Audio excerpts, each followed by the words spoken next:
Salut Manu. Salut Mathieu. Alors on te reçoit aujourd'hui pour une nouvelle chaîne qui s'appelle Colloquium.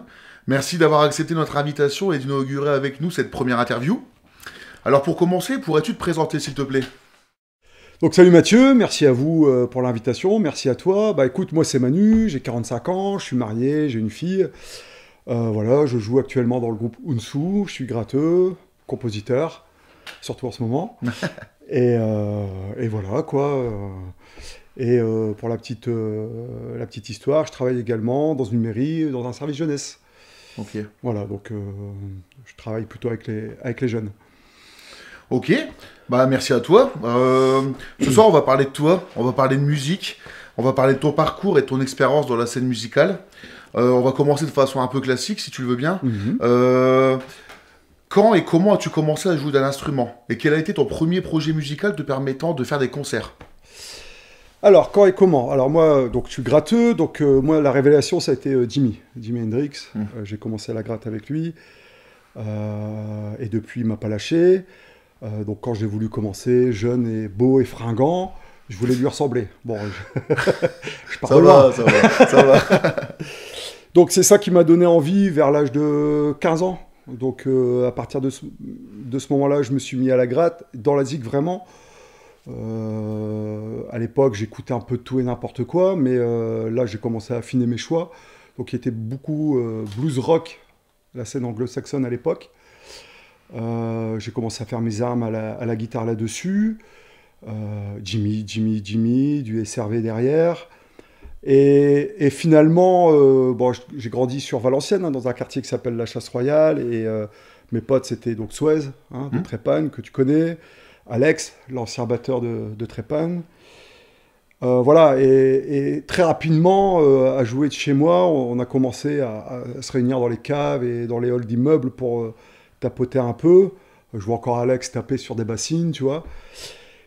Et c'est surtout Alex qui m'a orienté vers la musique extrême. C'était lui le gros fan à l'époque de Slayer, Metallica, Cannibal Corpse, Dayside, tous ces groupes des années 90. Donc ouais, voilà, j'ai commencé, j'avais 15 ans, donc c'est ça, on est vraiment dans les années 90. Et de fil en aiguille, moi je continuais à jouer mes petits classiques blues rock, mais forcément j'ai commencé à titiller un peu le métal, et direct le métal extrême. Grand écart, quoi. Oh ouais, il y a eu un grand écart, parce que j'étais pas du tout initié à ça moi à la base. Hein. La première fois que Alex me fait découvrir Cannibal Corpse, ben, moi j'ai pas envie de jouer ça quoi. Mais finalement j'ai kiffé quand même l'énergie, et puis voilà, on était entre potes, c'était le seul moyen de faire de la zik.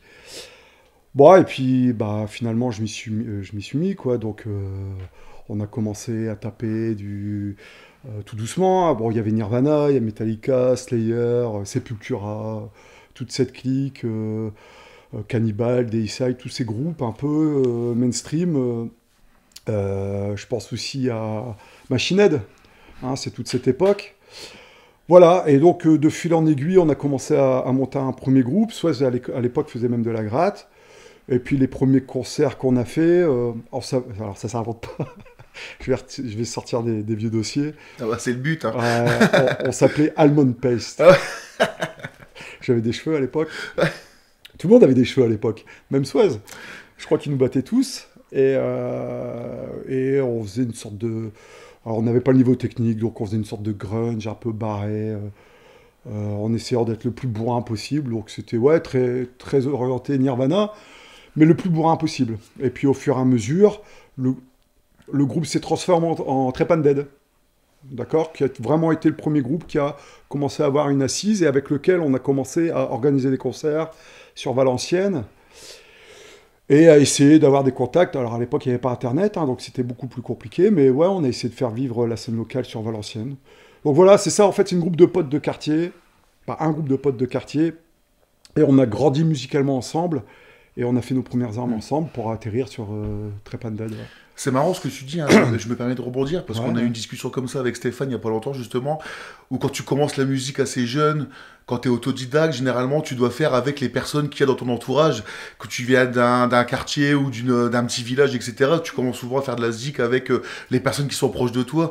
Tu fais pas forcément ce que tu aurais voulu faire. Tu passes quand même de Jimi Hendrix à du brutal directement, quoi. Donc, je trouve ça intéressant, quoi. Mais ça me permet de rebondir sur la question, c'est comment tu as découvert, on reconnaît quand même ton attrait pour la musique suédoise, on va dire, hein, tout le côté extrême suédois. Comment tu as découvert cette sonorité, en fait Ça, bien plus tard. Hein. Moi, ma rencontre avec le grind, déjà pour commencer, avant de parler de la musique suédoise, parce que la musique suédoise, finalement, comme le métal en général, hein, et même le métal extrême, pour moi, il y a autant de styles, limite, que de groupes. Donc la musique suédoise, finalement, entre le crust, le death metal, le grindcore, on pourrait piocher un peu partout. Donc je pense que tu fais référence à la scène grind suédoise. Ouais. Mais avant de parler de la scène grind suédoise, moi c'était vraiment le grind. De mémoire, je pense que le premier groupe qui m'a marqué, il y a Napalm, mais vraiment le premier groupe pour moi ça a été Brutal Truth. Ok, ouais. Vraiment ce côté barré. Je sais pas, à l'époque c'est l'album Kill Train Suicide par exemple. Ça a été un album qui m'a vraiment marqué. Et de là, voilà, j'ai commencé à taper plus, à sortir un peu du brutal death qui m'a saoulé assez rapidement finalement. J'ai continué à en écouter, hein, on s'échangeait à l'époque des cassettes, des CD. Donc par rapport à ce qu'on pouvait récupérer, parce que par internet, je le répète, je suis un vieux. Donc pas internet, donc les copains, et puis en plus on était tous des salauds de pauvres. Donc c'était difficile d'aller commander, d'aller chercher un peu tout ça. Donc on a commencé à voir aussi, voilà, on avait forcément des amis en dehors du quartier qui écoutaient ça aussi. Et je ne vais pas te mentir, c'est ce que je disais tout à l'heure, ça venait surtout d'Alex, hein, toute la musique extrême. Et t'as quel âge à ce moment-là ? La transition se fait entre, je sais plus, franchement, entre 18 et 20 ans. Assez rapidement, en fait. Assez rapidement, mais quelque part, quand je vois maintenant que, tu vois, quand tu vois des jeunes de 15 ans qui tombent dans le grind, tu vois, maintenant, tant mieux, mais il faut se rappeler que c'est les années 90, c'est aussi le début. Hein. Les techniques sont pas les mêmes. Les techniques sont pas les mêmes, l'accès n'est pas le même, mais surtout... Le grind, pour moi, on était assez balbutiement. Alors, les puristes diront toujours le crust, tout ce que tu veux, l'origine du grind. Il y en avait avant les années 90, mais au début, ça court pas les rues. Et pour moi, à l'époque, il n'y avait que Brutal Truth, il n'y avait que... en tout cas, ces groupes auxquels j'avais accès, et Napalm. Et puis, tout doucement, on en arrive à la scène suédoise. Notamment, je me souviens d'une compile qui m'a énormément marqué. Avec N-Tube, justement, on en parlait tout à l'heure. Exact. Forcément, et là, ce son. Mais c'est pas tout de suite où je me suis dit, il me faut ce son-là. Voilà, c'est un son qui fait son effet, qui a marqué toute une génération, mais je voulais pas, moi, en tant que gratteux, à l'époque, déjà, je savais même pas comment... on parlait pas de Boss HM2 à l'époque, hein, on savait pas d'où ça venait, donc... et puis voilà, ça commence à faire son petit bonhomme de chemin. Et puis Nasum après. Si on parle de scène suédoise, Nasum, Rotten, qui viennent après. J'ai été énormément influencé, alors pas influencé, mais j'ai beaucoup écouté à l'époque. J'ai un trou de mémoire, mais parce que j'ai lâché depuis ce groupe hyper connu, hyper syncopé suédois. Il me semble qu'ils sont suédois. Tu vas m'aider là. Meshuggah. Ah. Alors, j'ai eu une cassette, on m'a filé une cassette à l'époque, pas de nom, j'en sais rien. On doit être aux alentours du premier, peut-être deuxième album, je sais pas trop, on est pareil dans ces périodes-là. Cette cassette-là, je l'ai bouffée à crever, c'était la première fois que j'entendais ça. Alors, ça m'a pas influencé en tant que gratteux, mais à l'époque, ça sortait complètement des sentiers battus, quoi. Après, j'ai vite lâché. Et après, toute la scène américaine aussi, hein, mais voilà... pour revenir au grind suédois, oui, voilà, c'est comme ça, tout doucement, j'en viens. Et, l'évolution, enfin, ça s'est fait progressivement. Ouais, ça s'est fait très progressivement, finalement. Hein. Ça s'est fait très progressivement. Ça roule. Bah écoute, on a vu un petit peu ton évolution. Je vais faire un petit retour en arrière, si tu le veux bien. Manu, 15 ans, qui vient de Valenciennes, il veut faire de la guitare. Pourquoi la guitare ? Bah, c'est ce que je disais tout à l'heure. Jimi Hendrix, Jimi donc c'est Hendrix. vraiment le... Je veux dire, voilà, tu tombes sur cette musique. Moi, je viens d'une famille où on n'écoutait pas la musique. Personne n'écoutait la musique dans ma famille. Et un jour, je sais même plus comment ça vient, je tombe sur ça. Et ça a été une révélation directe. Et donc, Jimi Hendrix, donc égale guitare. Et pour moi, ça a été... je ne veux pas dire que je voulais être un guitar héros, quoique. Quand tu as 15 ans, voilà. Tu rêves, ouais, bah oui, Tu rêves. bien sûr. En tout cas, je voulais apprendre la guitare. Voilà. Et depuis, ça m'a jamais quitté, quoi. Et même à l'heure actuelle, encore, chez moi, très régulièrement, je reviens sur mes petits classiques. Et je ne sais toujours pas jouer en entier un morceau de Hendrix. Mais finalement, ça ne me dérange pas, bien au contraire, parce que je me rends compte que plus je décortique sa musique, et moins il y a de magie. Donc, voilà, Ouais, de temps en temps, je me fais plaisir. Et je veux pas devenir le truc intact, ouais. Et puis, puis maintenant, c'est fini, mais je veux pas. Ça m'intéresse pas, ça m'a jamais intéressé. Parce que je veux garder cette part de magie. Finalement, une fois que tu décortiques un morceau, t'as un peu... Je décortique trop déjà la musique. Ouais, c'est ça, tu analyses. Ouais, on analyse trop quand on devient musicien. Bon, quoique je me considère pas comme un musicien, mais forcément, la pratique de l'instrument, tu fais que tu décortiques de plus en plus. Et je trouve qu'on perd un peu de magie. Donc, pour revenir à Hendrix et mon envie de jouer de la guitare, je connais quelques plans, je sais faire quelques petits solos, rock blues, tout ça, mais voilà, je vais pas plus loin, je me fais plaisir avec ce que j'ai appris et voilà, je veux garder cette magie. Et justement, tu disais que tu étais autodidacte. Ouais. Comment t'en es venu justement? Qu'est-ce qui t'a permis de faire évoluer ton riffing et tes plans musicaux en fait? Écoute, les délires entre potes. Et puis, donc des jams, c'est que ça, franchement, j'ai jamais eu l'impression d'avoir appris un riff. Forcément, quand j'ai commencé la guitare, j'ai voulu apprendre quelques riffs. À l'époque, on n'avait accès à rien. C'est con, hein, on le rappelle, mais voilà, tu voulais faire de la guitare, il fallait écouter tes scuds, il fallait écouter les cassettes. Ouais. Il n'y avait pas énormément de choix, il y avait quelques magazines, Guitar Part à l'époque, je me souviens. Les tablatures, ok. On avait un pote qui jouait de la gratte, mais il jouait de l'acoustique. Bon, il m'a appris mes premiers accords. Mais finalement, très rapidement, on a voulu composer. Alors, c'était de la merde. Il doit y avoir des enregistrements quelque part en cassette chez les potes. Je suis sûr qu'il y en a qui gardent ça jalousement. Mais voilà, mon riffing a évolué avec le groupe.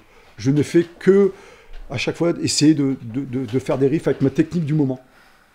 Et mon riffing a évolué avec ma technique, en fait, tout simplement. Okay, ouais. J'ai appris la guitare quasiment, non pas en faisant des covers, mais en faisant de la compo. Ouais, de la musique directement avec les directement. gens. Directement. Mais t'étais même pas si on avait quelques covers.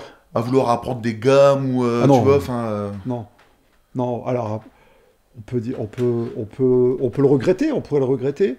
Bon, voilà, c'est comme ça. Ça t'a pas semblé être un handicap, en tout cas, toi, dans ta... Par moment, en tant que musicien, en tant que gratteux, des fois, si. Quand t'es chez toi, tout seul avec ta gratte, et puis que tu as l'impression de tourner en rond, bien sûr que si. Mais en groupe, jamais. Jamais, parce que tu peux tout faire. Hein. Okay. Tu peux tout faire. Donc, mon riffing a évolué comme ça. Ouais. On va prendre les choses de façon chronologique, du coup. Ouais. Tu nous as parlé de ton premier groupe qui a été directement Trepanned, avec les rencontres que tu as faites. Ouais, en tout cas, avec les gars de Trepanned. Les gars de Trepanned, mais le premier vrai projet, on va dire, qui vous a permis de faire des concerts et de tourner, et de commencer à avoir un nom dans la région, parce que c'est le cas, faut pas l'oublier. Ça a été Trepanned, tu vois. Donc, tu nous as expliqué à quelle période tu es rentré dans le groupe. On aurait aimé savoir quel était ton degré d'implication dans le groupe, en fait, dans la composition des titres, lorsque tu y jouais. Je pense pas... Comme 90-95% des groupes, quand t'es gratteux, c'est toi qui composes. On en parlait tout à l'heure. Moi, j'ai besoin de l'interaction avec les gens. On y reviendra tout à l'heure. En ce moment, je suis en train de composer avec le PC. C'est assez nouveau pour moi. Mais à la base, moi, ce qui m'intéresse, c'est l'échange. Donc, même si j'ai jamais, jusqu'à présent, composé des morceaux en entier. Okay. Je suis jamais arrivé avec un morceau en disant au batteur tu fais ça, tu fais ça, tu fais ça. Je viens avec des riffs, je montre au batteur et j'attends qu'il amène sa patte, sa frappe, son pattern et qui tout ça va amener un travail commun, quoi, un échange. Ouais. Donc après ça prend plus de temps, mais ça a toujours été ma façon de fonctionner, même dans Trepanned et actuellement dans. Et donc dans Trepanned, t'étais le seul guitariste. On est d'accord? Au niveau de la compo? Au début, ouais. Donc, ouais. Deux chants, donc Suez et son frère. Alors, au tout début de Trepan, c'est donc les mecs d'Almond Pest dont je parlais tout à l'heure, c'est Alex, qui a été batteur pendant des années, de Trepan, qui pour moi était à 95% du son de Trepan. Son style, autodidacte également, son style a fait que on avait ce style. Suez. Boubou, le frère de Christophe, de Suez, qui arrivait plus tard. Et puis, on a eu tout un tas de bassistes. Tu as dû connaître Franck, qui était là au début, qui est parti. Et à chaque fois qu'on avait un musicien, et notamment le bassiste qui s'en allait, on cherchait pas un musicien, on cherchait un pote qui pouvait prendre la basse. Ouais. C'est comme ça que ça s'est passé. Le frère de Suez, Boubou, avait son propre groupe qui était beaucoup plus influencé déjà par rapport à nous, plus métal. À l'époque, on pouvait appeler métal moderne. Donc je pense à du Sepultura et du Machine Head, beaucoup plus calibré par rapport à nous. Et bah, de fil en aiguille, forcément. Donc c'était le deuxième groupe du quartier, un peu métal comme ça. Et finalement, de fil en aiguille, il est venu avec nous, Boubou. Ok, ouais. Pour avoir votre formation complète, en fait, celle qui était la plus connue, quoi. Ouais. Combien d'albums as-tu enregistré avec Trepan? Ouais, bah, finalement, avec autant d'années, moi, personnellement, je n'ai enregistré qu'un album avec Trepan. Mais Trepan, ça a duré énormément de temps. On a fait quelques splits. Mais entre le moment où ça existait et le moment où je suis parti, finalement, il y a eu toute une période au début, on a été hyper actifs, mais on n'enregistrait pas, en fait. Ouais. Je rappelle, on était fin des années 90. Plus compliqué d'avoir accès au studio. Ouais, puis on était des gros branleurs aussi. Ouais. Vraiment. Et on jouait sur Valenciennes, on avait un fief. L'Arlequin, il y a eu d'autres bars, mais un bar où on organisait des concerts, et puis les groupes qui tournaient, on essayait d'organiser. On n'était pas les seuls à organiser là-dessus, mais bon, c'était vraiment notre fief. Et puis bon, on jouait à droite à gauche, essentiellement dans la région. On n'est pas allé... on n'est pas sorti de la région très rapidement, finalement. C'est après, avec le temps, et après le premier album. Mais entre la création vraiment de Trepan et le premier album, il s'est quand même passé pas mal d'années où on pourrait, avec le recul, dire qu'on a végété, mais non, on a vécu une belle histoire, on a beaucoup joué, mais on était quand même des sacrés branleurs. Et du coup, l'album que tu as enregistré, c'est quel album? C'était Obsessional Dysfunction. Ok, ouais. Voilà. C'était vraiment ma première grosse expérience de studio. Ok. Album qui sonne très death metal, finalement, parce qu'on a découvert le studio, les superpositions. On avait enregistré avec Hugo à l'époque.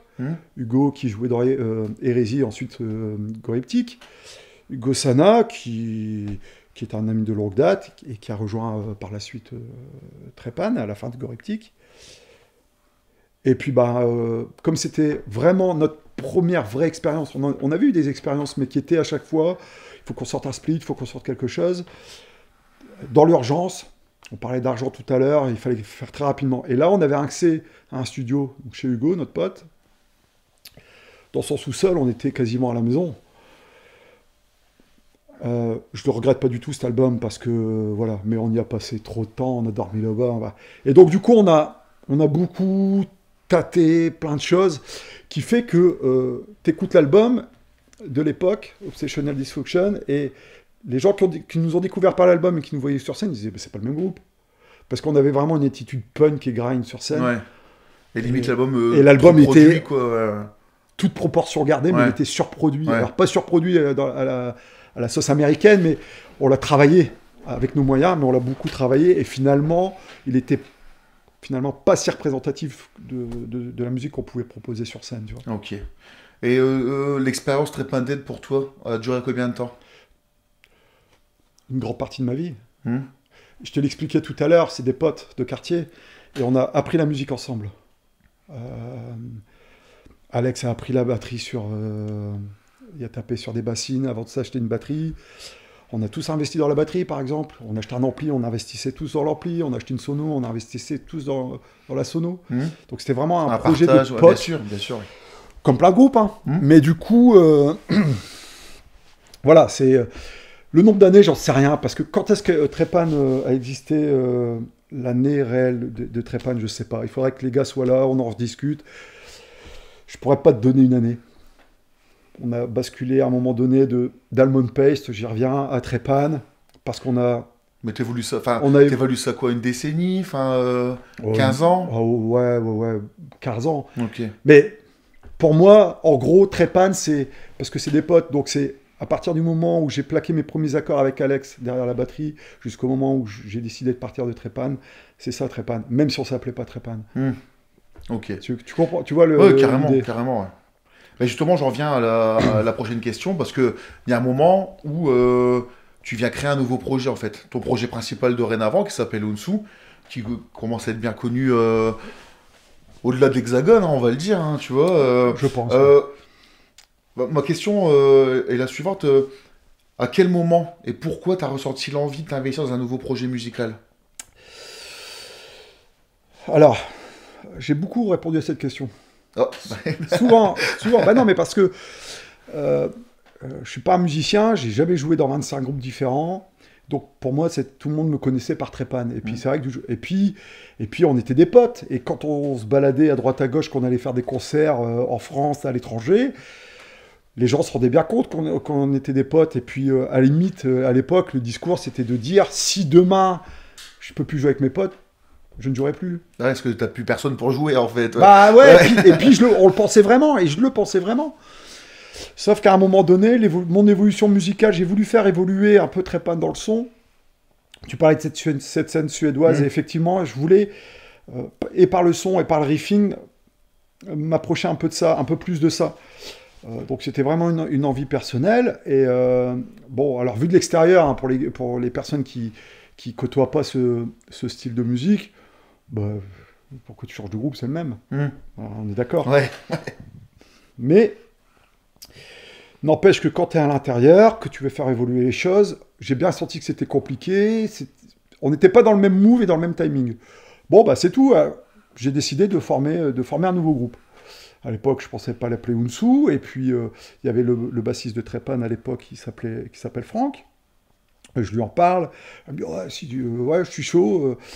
Et puis, c'est lui qui a fait les démarches sur Internet pour trouver un batteur. Et il a trouvé Adrien. Donc le batteur actuel, et on a fait une répète sur une reprise de Nazum. Laquelle? C'était Time to Act, qu'on avait repris très longtemps. Ah, la fameuse blague de Mikey, cette dédicace, je dédicace ce morceau à toutes les personnes qui ne savent pas nager. C'était quand même assez hilarant. Oui, ouais. Et puis on reprenait donc Time to Act. On a fait cette reprise et puis c'est passé tout de suite. Donc on a commencé à bosser avec Adrien. Mais à l'époque, moi dans mon idée, c'était pas du tout d'abandonner Trépan. Donc c'est un side en fait. Trépan. Ouais. C'est parce que les événements ont fait que professionnellement, j'ai eu ma petite aussi. Voilà, il a fallu faire un choix. Ça change la vie. Ouais. Il a fallu faire un choix. On en reparle, tu m'as dit qu'on en parlerait, mais je suis sportif, je fais du sport, j'ai un club, donc il a fallu faire un choix et voilà, j'ai quitté le nid en fait. C'est un peu comme ça. Bon, je te cache pas que c'est peut-être ta question, mais ta prochaine question, mais ça a été mal vécu. Je l'ai mal vécu et ça a été mal vécu par le groupe. Non, je n'allais même pas en parler, tu vois. Tu vois, mais parce qu'on me pose souvent la question. Non, mais ce qui est marrant, tu vois, c'est que là, par rapport à ce que tu nous dis, c'est que c'est une nouvelle fois la rencontre d'un batteur qui te motive à enclencher quelque chose, en fait. J'avais l'envie de faire quelque chose. Ouais. Et cette envie a donné une le processus rencontre, en fait. de chercher un batteur. Il se trouve que je suis tombé sur Adrien et que ça l'a fait. Nickel, franchement, je souhaite ça à tous les musiciens, de trouver le bon partenaire. Puis tu sais bien que, Mathieu, tu sais mieux que moi, mais la batterie, c'est quand même la colonne vertébrale d'un groupe. Sans batteur, tu fais rien. Donc, quoique, on en reparlera peut-être tout à l'heure, mais maintenant, il y a plein de nouvelles techniques qui permettent de jouer sans batteur. C'est vrai, ouais. Mais en tout cas, quand tu veux partager de la musique avec des gens, un batteur, voilà, pour moi, c'est la relation avec le batteur, c'est primordial. Ouais. Et je trouve que ça l'a fait. Et du coup, oui, on a enclenché tout de suite, mais c'est pas la rencontre avec Adrien qui a fait que j'ai dit je vais former un autre groupe. Pas du tout. C'est cette envie d'évoluer moi personnellement musicalement. J'ai lancé la perche au gars de Trépan à l'époque, qui n'a pas été saisi. Bon, voilà, je vais pas m'attarder là-dessus, mais effectivement, j'ai quitté mon nid, groupe de cœur. C'était bien dit, ouais. Ouais, le nid et puis mon groupe de cœur. Donc ça a été... Voilà, c'était une décision difficile, je l'ai C'est toujours compliqué, ce genre de choses, les premiers groupes avec les gens avec qui tu as du lien. Ouais, et puis pendant longtemps. Et finalement, pour dire... on m'a fait la remarque, hein, pour me dire, bah, tu fais la même chose. Ouais, mais bon, ça, c'est... Bah, justement, si tu devais définir Hounsou, pour contrecarrer les gens qui disent que c'est la même chose, tu vois, parce que moi, on trouve pas du tout que c'est la même chose, tu vois, mais on est... Si tu devais définir Hounsou... Dans le style? Ouais, dans la philosophie, dans le... Tu vois, dans... Bah, c'est difficile. Quand j'ai formé le groupe et qu'on a trouvé Adrien, très rapidement, bah, Adrien a dit « Ouais, je connais un pote qui va gueuler, Mikey. Ouais. » Donc tu vois, ça s'est fait assez rapidement finalement. Et ce trio-là, Adrien, Mikey et moi, on est ensemble depuis le début. Bon, tu connais, je pense, Hounsou depuis le début. Il y a eu d'autres personnes qui sont venues, se greffer, partir, mais finalement, ce trio est resté.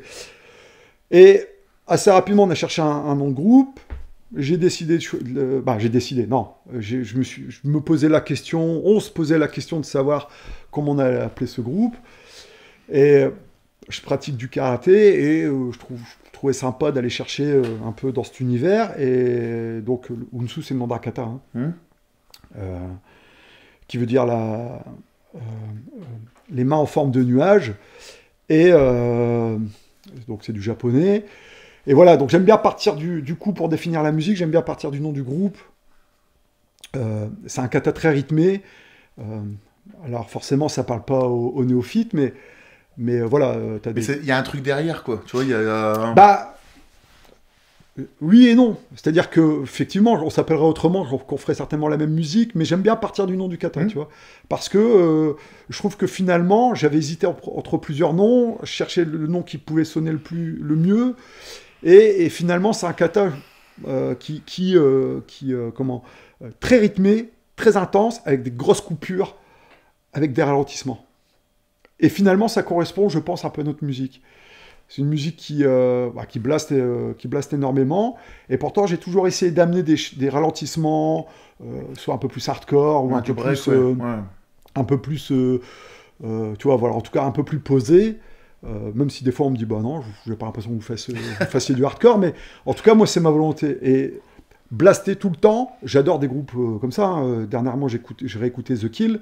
Je sais pas si tu connais, ça blaste non-stop, je kiffe. Insect Warfare, je kiffe.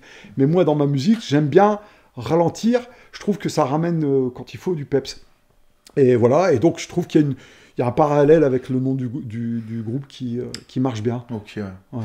Et tu nous disais justement qu'il y avait eu pas mal de changements de line-up. Moi, j'ai pas connu l'époque où il n'y avait pas de bassiste, où tu jouais justement branché sur la guitare et la basse. J'ai connu quand il y avait justement l'ancien chanteur. Je rappelle-moi son prénom, c'était Damien. Damien, ouais, justement. Tu peux nous expliquer un petit peu les différents changements de line-up qu'il y a eu? Bah, au tout début, on était 3. Donc, je te l'ai dit, hein, j'ai rencontré Adri avec Franck de Trépan à l'époque qui faisait la basse. Puis bon, lui, très rapidement, il est parti. Donc, je continue à répéter avec Adrien. Je ne sais plus la durée, mais quelques jours, quelques semaines. Il dit, ouais, je connais un pote, Mikey. Il est venu faire du chant directement, mais on ne cherchait pas un gratteux. L'idée, c'était peut-être au début d'être à 3. Finalement, ils avaient un autre pote qui est venu à la gratte. Je trouve une mémoire. Désolé, s'il me regarde, je suis vraiment désolé. Parce que ça va me revenir. Parce que on avait une formation donc à 2 guitares, un chant et la batterie. En live, je me branchais sur la basse aussi, ouais. Comme Antoine peut le faire sur Gummo, guitare, basse, et il y avait une deuxième guitare par contre, et en studio, le deuxième gratteux, ça va me revenir, enregistrer la basse, d'accord? Mais en live, j'étais branché sur les deux. Et puis au bout d'un moment, il a décidé de partir, on a voulu le remplacer, mais on s'est dit, bah, tant qu'à faire, on va essayer de trouver un bassiste. On ne trouvait pas de bassiste. Donc, Mikey, qui est gratteux à la base, se dit, bah écoute, je pense qu'on aura plus de facilité à trouver un chanteur. Surtout que moi, dans l'entrefaite, je connaissais très bien Damien, qui jouait dans Goriptic, j'en parlais tout à l'heure avec Hugo. Je lui ai proposé, il était intéressé. Donc Mikey a dit, bah écoute, moi je vais prendre la basse du coup. Ça le faisait pas chier. Il n'y a pas un ego surdimensionné pour rester au chant. Voilà, et puis on a fait, je pense, 3 ans comme ça. On a sorti le premier album, Kiai. Parce que sur la formule précédente, on avait quand même sorti, donc on a sorti un EP, un split, non, une démo et un EP chez Nico. Et puis Nico Boss Brigade. Non, pas Boss Brigade. Maintenant, ça s'appelle. Tiens, j'ai pas de mémoire ce soir, ça va pas le faire. Non, c'est pas Boss Brigade. Il me semblait. Tu feras un montage. Ouais, je sais plus. Tu te souviens? Chaotoxine. Ah oui, Chaotoxine, ouais. Nico Chaotoxine. Je vais être plus précis, tu vois. La première démo, on l'a enregistrée, je sais pas si vous avez connu ce Bouek. C'était un gars qui traînait, qui a voulu lancer un micro-label. On a fait la première démo avec lui. Je l'ai réécouté il n'y a pas longtemps, très satisfait de cette démo, pour lequel il y avait 12-15 titres. Hein. Ensuite, on a sorti l'EP, donc chez Nico Chaotoxine, The Fulci, toujours avec le même line-up, donc 2 guitares. Et là, on a changé, nouveau chanteur, Mikey à la basse, et là, on a sorti l'album. Kiai, le premier album. Ça devait sortir chez Chaotoxine. Bon, les événements ont fait qu'on a préféré le sortir seul, en DIY, comme on dit. Donc, Kiai, vous êtes en DIY. Kiai, vous êtes en DIY. Kiai, on est en DIY. Direct. Ouais. Mais bon, on avait quand même sorti 2-3 trucs avant. Oui, carrément. On a sorti des splits. Les splits avec Atara, c'était encore avec le line-up précédent, toujours chez Chaotoxine. On a bien travaillé avec Chaotoxine. Chaotoxine qui a fait un super boulot les 3-4 premières années d'Unsu. Je pense que grâce à lui, on a quand même eu l'opportunité de faire pas mal de choses, une tournée en Angleterre et ce genre de choses, tu vois. Les premières dates en Angleterre, c'est grâce à lui. Kiai, on le sort en DIY. Ensuite, ça se passe pas très bien avec Damien. Et puis, bon, ben... on cherche, Mikey revient au chant parce qu'on avait des dates à assurer suite au départ de Damien. On a assuré Mikey naturellement revient au chant. Bon, il connaissait pas les paroles, mais on n'a jamais dit qu'il y en avait dans Unsu. Bien qu'il y en ait. Mais bon, voilà. Et donc il est revenu au chant naturellement. On a fait quelques dates comme ça, mais très rapidement, Mickey. Je suis en train de me faire niquer par Adrien et Mikey, ils me ramènent toujours leur pote, tu vois. Mais bon, voilà, on connaît un gars, il fait du punk, il connaît rien au grind, peut-être qu'il pourrait être intéressé. Et finalement, ça le fait parce que, on lui file le scud, et puis en 15 jours, il apprend les morceaux. Lui a fait un sacré un grand écart aussi, lui. Hein. Mais il kiffe toujours pas le grind. Hein. Ah bah ouais, c'est ça, c'est assez incroyable. Je le connais bien aussi, c'est pour ça que je peux en parler, quoi. Ouais. C'est assez marrant parce que autant il a l'oreille sur les. Bah, je veux dire, voilà, c'est un bassiste. Limite, j'ai même pas besoin de lui montrer les riffs. Il voit, on répète, tu vois. Et bon, voilà, on fait un super taf. Par contre, on fait des dates grind dans des festivals grind, il est un peu perdu, quoi. Ouais. Et c'est pas quelque chose qui kiffe du tout, quoi. Bon, c'est marrant. Est-ce que tu as senti que, en rencontrant ces nouveaux musiciens, tu avais commencé à. Enfin, t'avais pu mettre en place une musique qui te plaisait, en fait Bah, alors voilà, ça me qui te parlait plus, on va dire. Ça me fait un peu chier de le dire, mais effectivement, une fois que j'ai commencé à travailler avec Unsu, là, j'allais vraiment dans une formule qui, moi, me plaisait et vers laquelle je voulais aller. C'est d'ailleurs une des raisons pour lesquelles, c'est la raison pour laquelle j'avais décidé de quitter Trépan. Trépan, c'était un groupe de potes, mais comme je l'ai dit tout à l'heure, le son était à 95%, le son et le style étaient à 95% dû au jeu d'Alex. C'est pas un reproche, mais voilà. Pour moi, voilà, ça rendait difficile le fait d'évoluer dans ce que moi je souhaitais. Et donc c'est vrai que la création d'Unsu, la rencontre avec Adrien qui est un putain de batteur. J'adore son style. Bon, c'est un super gars, tu les connais bien. Et son style, j'adore parce que il est très précis, mais il est minimaliste. Alors quand je dis minimaliste, c'est pareil, c'est pas un reproche, parce que je sais bien que des fois, machin. En tout cas, il n'est pas dans les sbroufs. Et ça, T'apprécies, ouais. J'apprécie énormément. Après, dans les sbroufs, il envoie sec quand même. Hein, oui, mais... La musaraigne. Oui. J'aime bien ce surnom. J'aime bien aussi. J'aime bien ce surnom. Mais oui, mais effectivement, voilà, il y a plein de musiciens, et pas seulement des batteurs, mais il faut en mettre partout. Et peut-être, je sais pas, je me fais peut-être une mauvaise idée, mais il y a quand même, j'ai déjà rencontré pas mal de batteurs, et effectivement, les mecs, bah voilà, il faut en mettre Mais partout. pour bien le connaître aussi, il y a une relation brute à la musique aussi. Il aime bien souffrir, il aime bien quand ça va, quand c'est brut en fait. Bah, je pense qu'on est tous un peu comme ça, Ouais, voilà, finalement, et ouais. c'est Il pour aime ça qu'on bien quand s'entend ça bien, fait je pense. mal, il aime bien voir les gens Voilà, galérer, pas les gens trop faciles, tu vas mettre partout. Il aime bien quand ça tabasse, et c'est quand ça. c'est propre, et puis voilà quoi. Voilà, il faut rentrer dans la Ouais, musique. c'est Il ça. Ouais. faut rentrer dedans. Et donc, si on fait encore ce lien, peut-être avec le nom du groupe en tout cas, moi, des fois, c'est un peu comme ça que je vis un peu le moment sur scène. C'est un peu, bah voilà, tu rentres sur scène, tu montes sur le bois, tu rentres dans l'arène, quoi. Hmm. Et donc, j'aime bien ce côté rentre dedans avec la musique. Alors, pas forcément être en souffrance, mais voilà, aller chercher. C'est pas quelque chose. Donc c'est comme ça qu'on reproduit la musique, tu vois. On fait pas notre partition. Euh, Même si après les concerts, tu peux toujours dire on aurait pu mieux faire. Mais voilà, ce côté ce physique et se battre avec la musique et le public. Mais quand je dis se battre, euh, je parle bien sûr de façon imagée. Ouais. Moi, je parle de façon imagée. Parce que j'ai quand même vu des gens se casser les dents. D'accord. Hein. Après, voilà, arrive ce qui arrive. Hein, Voilà, tu vois. oui. Mais justement, est-ce que t'as déjà pu sentir des limites physiques lorsque tu jouais en fait? Bah non, moi je suis gratteux. Hein. Moi je suis gratteux aussi, ça m'est déjà arrivé d'avoir des crampes. Hein. Mais bon, ça c'est juste parce qu'on peut être bien bourré ou pas échauffé. Mais comme on a une musique un peu. On a un rapport à la musique un peu primitif, forcément, bon, Adri s'échauffe un peu avant les concerts, moi jamais. Donc voilà, par rapport à ta question, ça m'est déjà arrivé d'avoir des crampes. Si, c'est vrai, mais voilà, non, je suis pas batteur. Et tu en parlais tout à l'heure pendant ta présentation, justement. T'as déjà ressenti la sensation de tourner en rond? Et comment tu fais pour surmonter ça? Tout le temps. J'ai toujours l'impression de tourner en rond quand je compose. Quand je compose des riffs, je cherche des riffs, et c'est là, je rejoins ta question de tout à l'heure.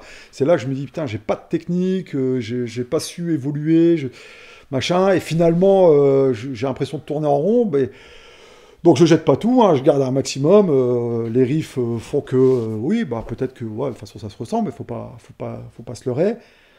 Mais bon, après, voilà, je balance ça en répète, et c'est là où moi la notion de groupe m'intéresse. C'est pas un one-man band, quoi, tu vois. Donc du coup, mon riff, bah, le pattern sera différent, le chant de Mikey, et puis la façon dont tu vas jouer, moi je vais modifier mon riff. Même si en ce moment, bah, on en parlera peut-être tout à l'heure, mais à cause du deuxième confinement, j'ai un peu changé ma façon de travailler. En ce moment, je travaille un peu seul. Mais voilà, c'est autre chose. Je prends ça comme un... Mais voilà, je sais que j'attends avec impatience le retour des répètes et pouvoir donner ça aux gars. Et puis, qu'il y ait cet échange qui, pour moi, est primordial dans la création des morceaux. Et nous, on a eu beaucoup l'occasion d'échanger par rapport à la production de Darkest in the Sun, votre dernier album avec Utsu. Et je sais que tu avais été beaucoup plus investi dans l'écriture des paroles, Ouais. des lyrics. Ouais. Et je voulais juste savoir si c'était quelque chose qui était important pour toi ou fallait juste quelqu'un pour s'y coller en fait. Et quelles sont les thématiques que tu aimes aborder en fait Alors, pour moi, c'est important. J'aime bien qu'il y ait quand même un univers autour d'un... Quand j'écoute un groupe, quand j'écoute un album, j'aime bien qu'il y ait un univers, peu importe. Pour moi, quand même, le grind, c'est quand même une musique qui vient du punk, du hardcore, On est d'accord. qui doit avoir quand même des consonances... je vais pas parler de politique, mais sociale. C'est mon avis personnel dans dessous. Je pense que Mikey, il s'en fout. Et puis voilà, lui, on en parlait tout à l'heure, il est plus primitif aussi, et c'est un super chanteur. Voilà, et voilà, pour moi, c'était important qu'il y ait du contenu dans les paroles, et par défaut, je l'ai fait. Mikey a écrit quelques paroles, on a échangé, j'en ai écrit pas mal, on a échangé, on a mixé un peu tout ça, mais... et puis c'était un nouveau challenge pour moi. J'avais déjà écrit des titres, hein, déjà dans Trépan, j'avais déjà écrit des morceaux, en tout cas des textes. Mais finalement, c'était toujours très sporadique. Là, je m'y suis investi à 100% sur le Darkest in the Sun. C'est ce qui me semblait, ouais.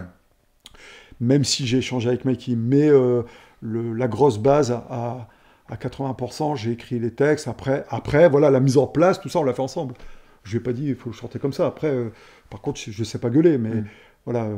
Donc la thématique, oui, elle est assez sociale, donc je vais enfoncer des portes ouvertes, mais voilà. Mais au moins, t'en parles, quoi. Pardon? Au moins, tu en parles, tu l'abordes. Ouais, mais voilà, c'est des sujets de société, sur la pauvreté, sur la manipulation des masses, sur, tu vois, la religion, ce genre de choses.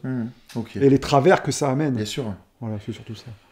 Ok, est-ce que ce soit avec Unsu ou avec Trepanned, tu as déjà connu des conditions d'enregistrement idéales? Bon, ouais, je Ou sais pas ce l'occasion de travailler avec un ingénieur du son avec qui tu avais envie de bosser, tu vois, ou Alors, un dans producteur. tous les enregistrements que j'ai pu faire, j'ai toujours bossé avec les personnes que je voulais à ce moment-là. Donc oui, je pense que j'ai toujours travaillé dans les conditions idéales du moment. Après, voilà, j'ai pas de grosses prétentions. J'ai pas l'intention d'aller aux États-Unis enregistrer avec Kurt Ballou. On en parlait tout à l'heure. Ouais. Peut-être ça se fera un jour. Inch'Allah, comme dirait l'autre. J'en sais rien, mais toujours être. Voilà, pour moi, c'est une histoire de potes. Donc, pendant longtemps, avec Trepan, on a toujours enregistré avec Hugo de Goripti, qui a joué dans Trepan. Kiai, le premier album d'Unsu, on l'a fait avec Hugo. Bon, voilà, et c'est juste le deuxième où on a voulu le laisser un peu tranquille aussi. Toujours, c'est bien de travailler avec les potes, mais faut pas trop en abuser c'était aussi. vraiment l'album qui a été un peu un tournant pour Unsu. Ah oui, fondamentalement, oui. Ouais. Oui, voilà, un album c'est quand même toujours assez attendu. Et puis, comme beaucoup de premiers albums, souvent c'est l'accumulation d'années, tu vois, les premiers riffs qui sont toujours pleins d'énergie, pleins de motivation. T'as pas encore cette routine dont tu parlais tout à l'heure que tu pourrais ressentir. Quand tu crées un groupe, t'as toute l'énergie de la nouveauté qui vient, et donc forcément, Kiai est représentatif de ça. D'où le titre qui avait été trouvé par Suez de Trepan, qui nous a fait la cover. Donc tu vois, ça reste toujours une histoire de potes. En famille, ouais. Forcément, comme tous les groupes de toute façon, mais c'est lui qui nous a orienté vers ce titre, Kiai. On lui a mis un acronyme derrière pour donner un peu plus de consistance, pour pas rester sur l'onomatopée. Bien trouvé d'ailleurs. Mais bien trouvé, tu vois, on reste avec l'univers karaté, l'univers des arts martiaux. Et ce cri que tu gueules dans le grind et que tu donnes quand tu donnes un coup de poing dans les arts martiaux. Et du coup, voilà quoi. C'était. J'ai perdu un peu le fil de ma pensée. Non, mais c'est très bien, c'est très bien. C'est par rapport à la production, etc. Ouais, voilà, c'est ça, parce qu'il y avait toute cette énergie, et je pense que ça se ressent sur l'album. Et Hugo a fait un super boulot, et tout le monde était au taquet. Et c'est vrai qu'avec Damien, bon voilà, l'histoire a fait qu'il n'a pas continué, mais c'était une bonne formule. C'était une formule qui fonctionnait bien en studio et en live. Et il y a une chose justement qui marque souvent les gens, c'est le son de guitare. Faut pas se voiler la face, quoi. Tu vois, t'as quand même réussi à trouver un son qui fait le son d'Unsu en plus du reste, évidemment, quoi. Et est-ce que tu pourrais partager avec nous les aspects techniques qui te permettent de créer le son d'Unsu, justement? Le son d'Unsu, c'est la fameuse HM2. On en parlait, c'est la Boss HM2, donc voilà, qui est devenue une des références dans le grind qu'on pourrait appeler moderne. Alors pour moi, ça n'a pas trop de sens. C'est pas comme si le grind avait 200 ans d'histoire, mais voilà, c'est ce qu'on... Donc après, on aime, on n'aime pas. Je sais qu'il y a des groupes qui... De plus en plus de groupes jouent avec cette pédale dans le grind. Ça plaît ou ça plaît pas. Et on en parlait tout à l'heure, il y a des groupes qui s'en démarquent. Il y en a qui... D'ailleurs, c'est HM2-like ou d'autres, No HM2. Bon voilà, c'est un choix. J'ai essayé de l'enlever aussi parce que c'est vrai que c'est une sonorité qui marche à tous les coups. Mais qui peut devenir assez lassante finalement. J'ai essayé plusieurs fois, on répète, de m'en séparer, mais non, je ne peux pas. Il y a ce grain, cette rondeur qui, pour moi, vibre dans la guitare et j'en ai besoin. Ok. Voilà, donc basiquement, sans rentrer dans les détails de l'enregistrement, mais basiquement, c'est la HM2, faut pas se leurrer. Ouais. Ok. Alors, on sait que tu as pu faire beaucoup de concerts avec Unsu, faire des tournées, rencontrer énormément de personnes, et de voyager même à travers l'Europe, on va dire. Hein. Ouais. Est-ce que tu aurais quelques anecdotes à nous partager, justement? Et te fais pas prier, on sait que t'en as, quoi. Ouais, j'en ai, mais... si, sincèrement, si tu veux des anecdotes croustillantes, il faut que tu fasses appel à Mikey. Je suis le papa du groupe. Je suis le gars qui doit gérer la voiture. Je suis le gars qui gère un peu quand les gars sont défoncés. Donc oui, des anecdotes ou des souvenirs marquants, quoi. Je sais pas, j'en prends une au hasard. On parlait de l'Angleterre tout à l'heure. Je sais plus si c'est notre première ou deuxième tournée en Angleterre. Je sais plus. C'était une des deux premières en tout cas. Et voilà, on se retrouve à Birmingham, je crois, ou dans le nord de l'Angleterre, et on est hébergé chez le gars qui fait la soirée. Et là, on rentre. C'est une maison anglaise là. Assez étroit, tout en hauteur, et on tournait avec un groupe anglais, dont j'ai oublié le nom, malheureusement. Le chanteur joue dans Prisoner 639, je sais plus quoi maintenant, mais c'était un groupe de death grind, bon voilà. Et on met un pied dans et là on a une odeur d'urine de chat qui nous pulvérise les narines à tous, quoi. Et là tout le monde fait demi-tour, mais il faisait moins 15, c'est celui qui allait dormir dans le camion, tu vois. Donc ça, c'est la vie en tournée. Et finalement, moi, je faisais partie de ceux qui dormaient à l'intérieur. On monte à l'étage et là, on se rend compte qu'il y a 10 chats, ça pue la pisse partout. Voilà, on n'osait pas bouger, on était assis là. On n'osait pas rien toucher tellement ça puait la pisse. Tu vois, c'était contaminé de partout, c'était dégueulasse. Bon, voilà. Bon, c'est pas très croustillant, mais ça donne un peu, pour ceux qui veulent se lancer dans le grind, ça donne un peu une idée des conditions dans lesquelles on peut... tournées DIY, ouais. Après, pour les anecdotes croustillantes, j'ai en mémoire une des dernières tournées qu'on a faites, parce qu'avec le Covid, là, malheureusement, elle date toute de l'année dernière, où on tourne avec un groupe qui s'appelle Goumo, je crois, et je vois encore les mecs monter... une échelle à Nantes. Une grue. Sur une grue, là-haut, à plus de... je sais pas combien de mètres de hauteur. Ouais. Je sais pas si ça te parle. Ouais, je sais pas, je connais pas. Il faudra faire un insert sur la caméra. J'ai des photos. Hein. Alors écoute, merci, on a pu aborder justement ton parcours musical. On va se pencher un petit peu, si tu le veux bien, sur l'aspect social et promotionnel d'Unsu, en fait, tu vois, parce que, comme tu nous disais tout à l'heure, tu as eu l'occasion de travailler avec Chaos Toxin, donc avec un label pour la sortie de vos premières démos et puis d'un split.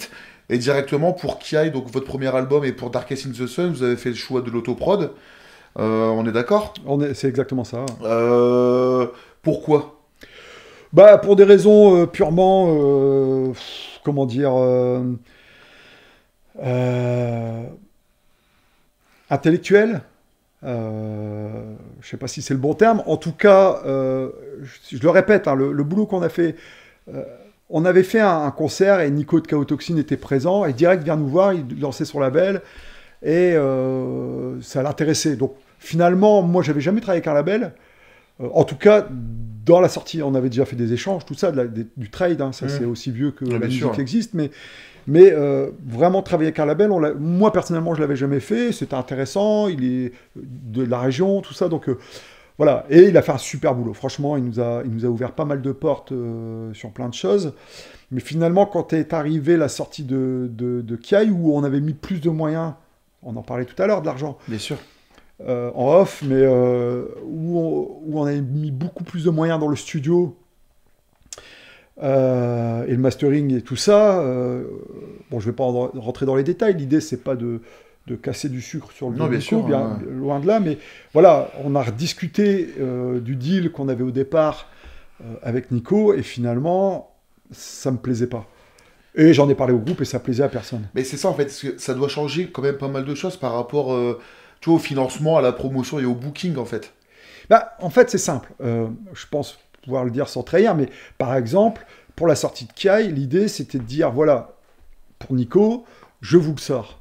Donc, je fais les sorties physiques. Toi, tu présentes le produit fini, bien sûr. C'est fini l'époque où un label te paye tout de A à Z, bien sûr, l'enregistrement. Il ne faut plus pas en parler. Donc, le pressage, quoi.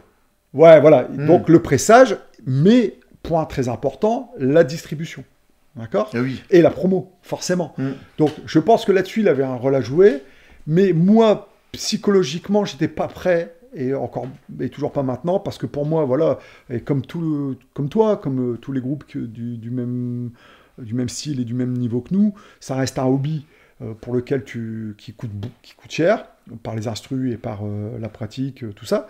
Et voilà, et l'idée de dire, je te présente un produit fini, ok, tu me fais un pressage, ok, tu me fais de la promo, mais derrière, quand on me dit, ouais, bon, je t'en donne autant, mais après, il va falloir que tu me payes, tu peux m'en donner 1000, tu peux m'en donner 2000, machin, on n'en était pas à ces proportions-là, hein, c'était beaucoup moins. Mais c'est pour accentuer l'idée que il est hors de question que je paye pour ma musique. Attends, tu vois, donc c'était ça le problème pour moi, fondamentalement. Mais je sais que c'est pas un problème avec Nico, ça, c'est les labels comme ça. En tout cas, pour beaucoup de labels. Il y a plein d'autres labels qui fonctionnent pas comme ça. Ouais, mais en tout cas, c'était l'idée. Ouais. Et je sais que derrière, il aurait fait un super boulot de promotion à l'étranger, dans des magazines, sur Internet, de plus en plus, tout ça. Mais la simple idée de dire, voilà, je t'en donne autant, quand on n'a plus, donc gratuitement, mais quand on n'a plus, tu m'en refais une commande, et toi, je te l'ai fait à prix coûtant. On parle de ma musique, c'est ma propriété. Moi, c'est comme ça que je le vis. Donc, il est hors de question. Donc, dès qu'il a mentionné ça, chose qui était pas dans le deal de départ. Donc, au départ, ça posait pas de problème.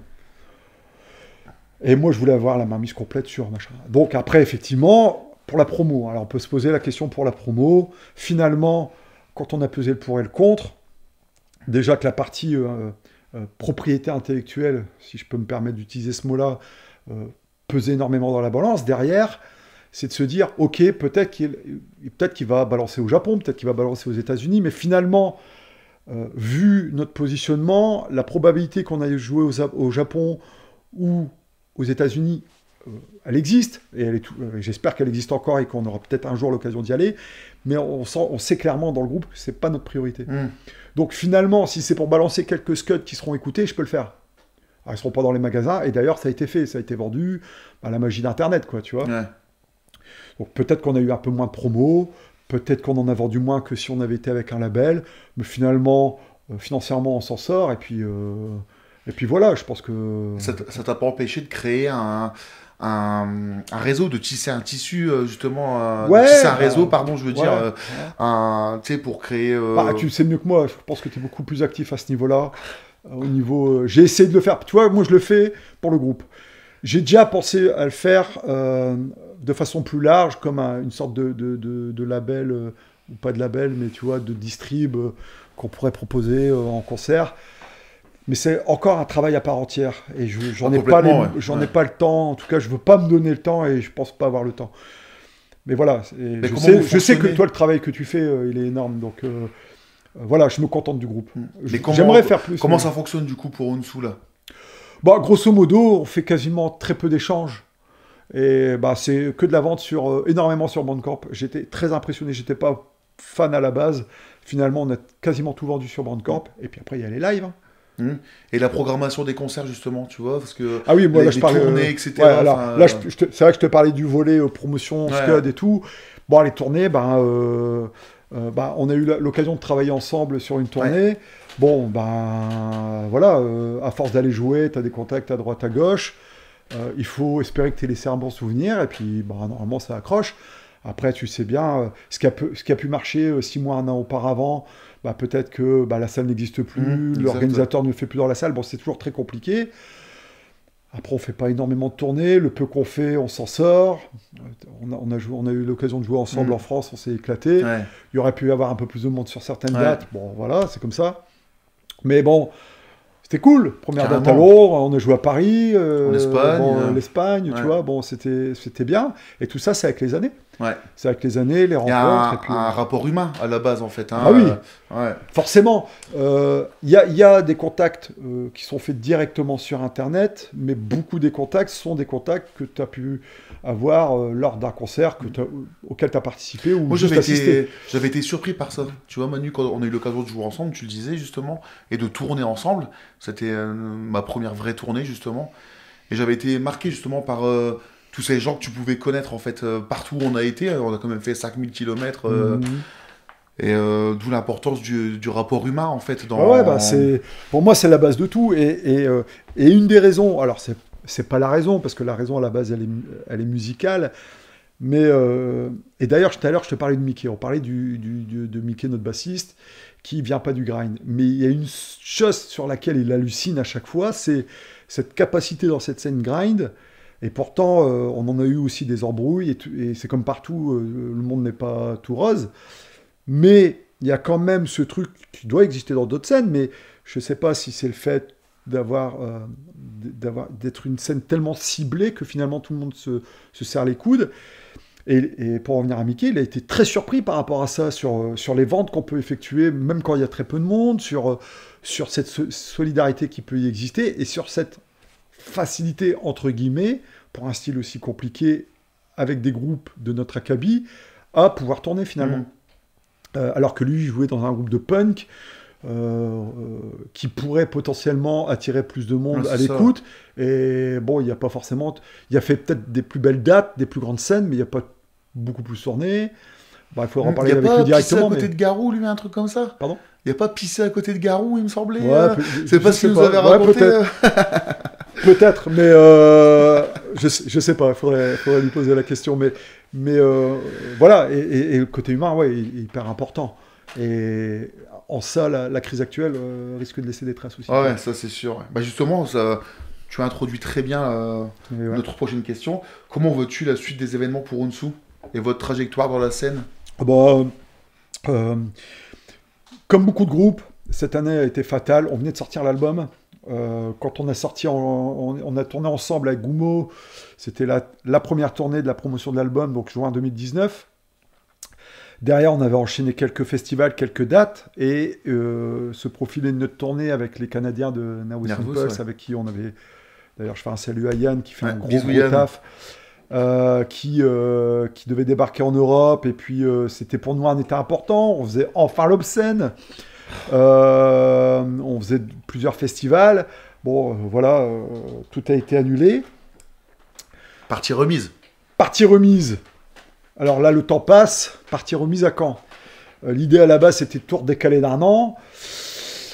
J'ai bien l'impression que ça va être compliqué. Ouais. Alors j'espère que l'Obscène se fera, mais pour la tournée aussi. Alors pour l'avenir d'Hounsou, alors dans un premier temps,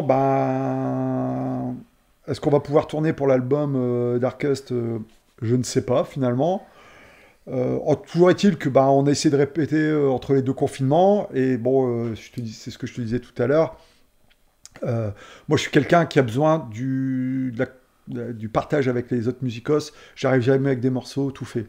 Deuxième confinement oblige, je me suis enfin mis à Easy Drummer et voilà, je m'y mets, et l'album est à moitié composé, et je suis sur une bonne lancée. Donc je pense que même au niveau... ça, c'est assez nouveau pour moi, de toute façon, au niveau... comment je vais dire... production, quoi. Production, mais non, je pensais plutôt à l'assemblage des morceaux. Donc au niveau arrangement, là, je suis un peu tout seul dans mon coin. Bon, voilà, je me laisse aller, je vais donner tout ça aux gars. Je pense que ça va être modifié un peu, mais du coup, ça me donne une nouvelle formule qui est assez intéressante.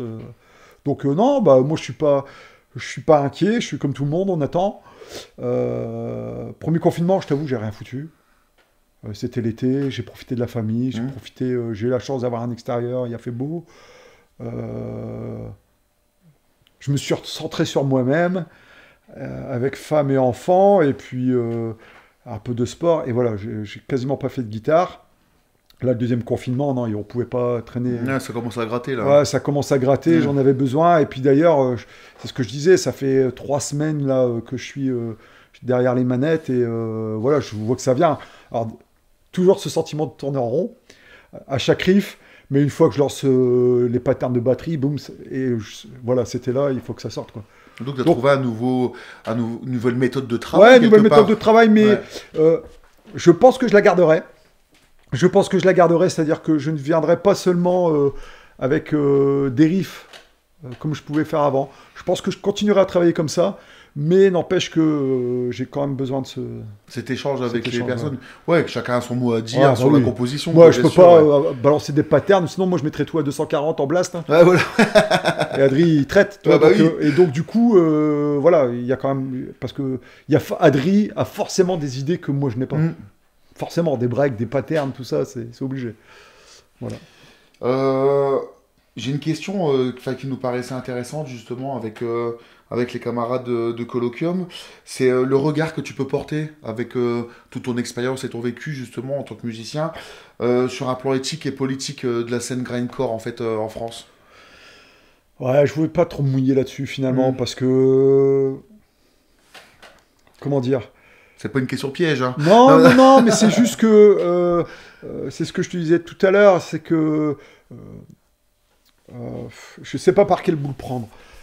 Euh, c'est vrai que pour moi, à la base, en tout cas par les groupes par lesquels je suis arrivé au grindcore, il y a une connotation un peu... je l'emploie le terme, mais c'est pas ce terme-là qu'il faut employer, mais politisé, Hmm. politique, Engagé, ouais. engagé. Hmm. Si t'es engagé, t'es forcément politique pour moi. Hmm. T'as pas le choix. Mais, bon, t'as quand même toute une partie de la scène qui peut être pipi caca, tu vois, gore grind, tout ça. Bon, je le dis tout net, moi tout ça je supporte pas. On a déjà tourné avec des groupes de gore grind et de porn grind et tout ce que tu veux. Tant pis pour les amis qui jouent dans les groupes dans ces groupes-là, mais c'est pas un style de musique que j'apprécie particulièrement. Voilà, alors après, c'était quoi ta question du coup? C'était de dire... euh, Bah, qu'est-ce que tu penses au niveau de l'éthique et politique de la scène en fait ouais, sur, voilà, c'est le mot éthique qui m'embête un ouais. peu. Je sais pas s'il y a une éthique. Je pense que chacun essaye voilà, de faire vivre la scène dans son coin, et quand elle peut, la personne organise des concerts. Moi c'est vrai qu'à ce niveau-là, Unsu, et moi personnellement, je suis assez égoïste là-dessus. Je l'ai été pendant de nombreuses années avec Trépan sur Valenciennes. Moi, j'organise plus rien. J'ai pas le temps, et j'ai plus l'énergie, j'ai pas, voilà. Et puis, donc c'est assez égoïste, parce que c'est vrai que si tous les groupes fonctionnaient comme ça, il n'y aurait aucun lieu pour jouer, c'est sûr et certain. Hmm. Bon voilà, c'est ma façon de faire, j'en suis pas toujours très fier, mais c'est comme ça.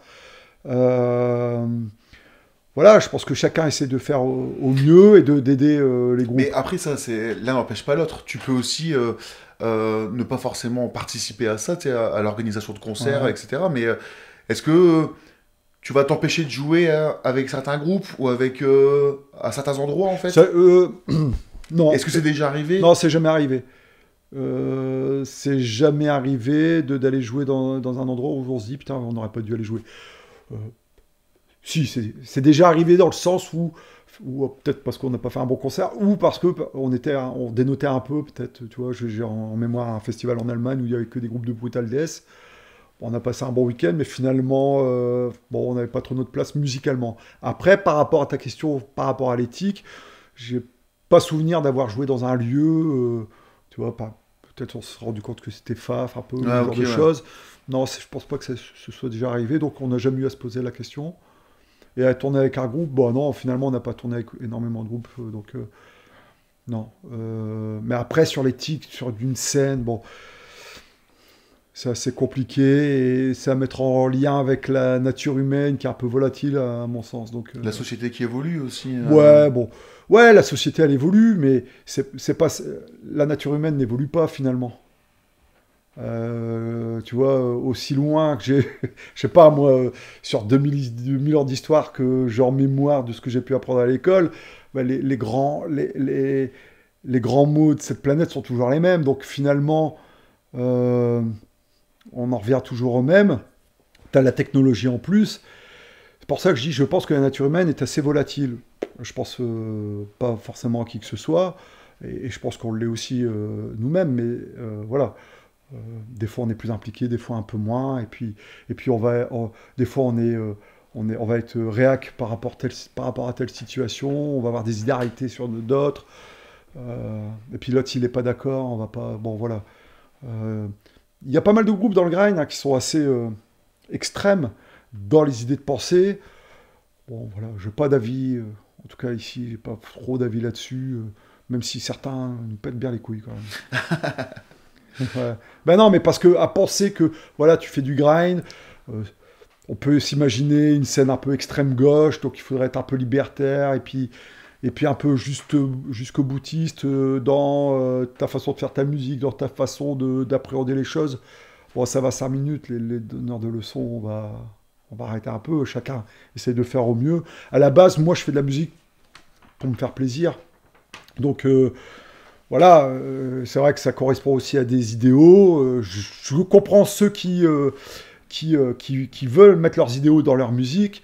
Ouais, moi j'ai envie de passer du bon temps. Je m'investis ailleurs aussi, en dehors de la musique, socialement, pour être droit dans mes bottes. Et puis, Bah, justement, tu fais un parallèle encore, parfait. Bah, on c'est change de génial. place, non Hein.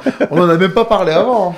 Hein. Merci déjà pour cette réponse. Hein. C'était pas une question piège du tout, mais on trouvait ça intéressant non, mais d'aborder le sujet. j'insiste là-dessus parce que je sais que je reviens là-dessus, excuse-moi, hein, mais dans le grind, voilà, plus que dans Brutal Death par exemple, il y a ce côté un peu, voilà, on fait de la musique engagée et.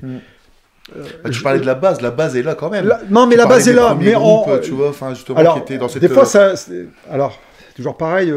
Je veux pas jouer La République en marche, mais en même temps, tu vois, mais peut-être grâce à certains groupes jusqu'au boutiste, cette scène a persisté, a continué à exister. Je suis d'accord. Mais c'est des réactions de certaines personnes qui, à la limite, te le reprochent de pas l'être, du coup, derrière. Mais ça se trouve dans tous les pans de la société, quand tu t'engages dans quelque chose. Voilà, tu peux pas reprocher aux gens de s'investir. Bon, je vais faire un parallèle de ouf, mais les gilets jaunes, t'en as qui sont investis au début, puis avec le temps, bah, ils sont toujours aussi impliqués, mais finalement, ils ont peut-être plus envie d'aller sur les ronds-points. Pour X raisons, on peut pas, je pense pas, on peut pas donner des leçons là-dessus. C'est juste ça, et ça, des fois, ça m'agace. Okay. Ça reste de la musique. Ok. Voilà. Du coup, on voulait faire aussi un parallèle par rapport à ton autre passion, en fait, tu vois, celui des arts martiaux. Ouais. Si ça te va. Pas de problème. Alors, on en a un petit peu parlé depuis le début de l'interview, hein, donc on sait que tu pratiques du karaté. Ouais. Est-ce que tu peux nous dire à quel niveau, comment tu as découvert le monde des arts martiaux, quoi, et quel est ton engagement dans ce monde-là, en fait? Bah, le karaté, c'est ma vie, hein, donc je vais essayer de faire assez court. Quand je dis c'est ma vie, j'ai commencé, j'avais 5 ans et demi. Pour faire très simple, comme beaucoup de gamins à l'époque, et encore maintenant, je pense que si j'avais 5 ans et demi en 2020, on dirait que j'étais hyperactif, certainement, et on me bourrait de cachetons, tu vois, je pense. Toujours est-il qu'à l'époque, c'était pas le cas, et il fallait trouver un sport, il n'y avait pas grand-chose. Et un de mes oncles faisait du karaté. Et puis, bon, ben, un peu... Tu vois, c'est des vieux souvenirs, mais bon, voilà. J'ai pas commencé avec lui. C'est devenu mon entraîneur par la suite, mais j'ai pas commencé avec lui. Il y avait un petit club à côté de chez moi. Et puis, donc, entre 6 et 12 ans, j'ai fait du karaté. En veux-tu, en voilà. Un peu, pas beaucoup. J'y allais pas. Bon. Mais ça a quand même fait partie de mon enfance. Et à 12 ans, j'ai rejoint donc, ce fameux oncle, Xavier R., qui a été un peu mon mentor au karaté. Pour moi, ça... Pardon ? Ton sensei. Mon sensei. Effectivement, et je suis parti en Thaïlande là, en début d'année, et je l'ai rejoint, il n'habite pas là-bas, mais il y passe beaucoup de temps, je l'ai rejoint là-bas, ça faisait des années que je ne l'avais pas vu, je l'appelle sensei. Tu vois, c'est mon sensei. Mais voilà, après, pour ceux qui ne pratiquent pas, c'est compliqué, mais pour moi, le karaté, ça fait partie de ma vie. C'est-à-dire que sans le karaté, je ne serais pas là où j'en suis actuellement. C'est plus qu'évident. Je vais essayer de ça a permis de te canaliser dans tes émotions. Ça fait partie de mon éducation. Tout ok, ouais, voilà. Bah oui, les valeurs, valeurs des arts martiaux. Oui, mais comme d'autres valeurs. Peut-être que j'aurais fait des arts plastiques, je sais pas quoi, une école d'art, peut-être ça aurait été la même chose, j'en sais rien. Ce que je veux dire par là, c'est que intrinsèquement, ça fait partie de mon éducation. C'est aussi simple que ça. Donc après, on peut y mettre les valeurs qu'on veut, mais j'en reviens à ce qu'on disait tout à l'heure avec le grind. Des connards, j'en connais au karaté, et beaucoup, avec des couilles de 6,5 litres, tu vois. C'est donc érigé en vérité absolue parce qu'on porte un kimono avec une ceinture noire, des valeurs d'extrême droite japonaise à la base quand même, je le rappelle. D'accord ? Donc voilà. Je me méfie depuis. C'est une réflexion que je me suis faite inconsciemment il y a très longtemps, Et plus consciemment, depuis maintenant 15 ans, 20 ans, je sais pas, je me méfie des valeurs du karaté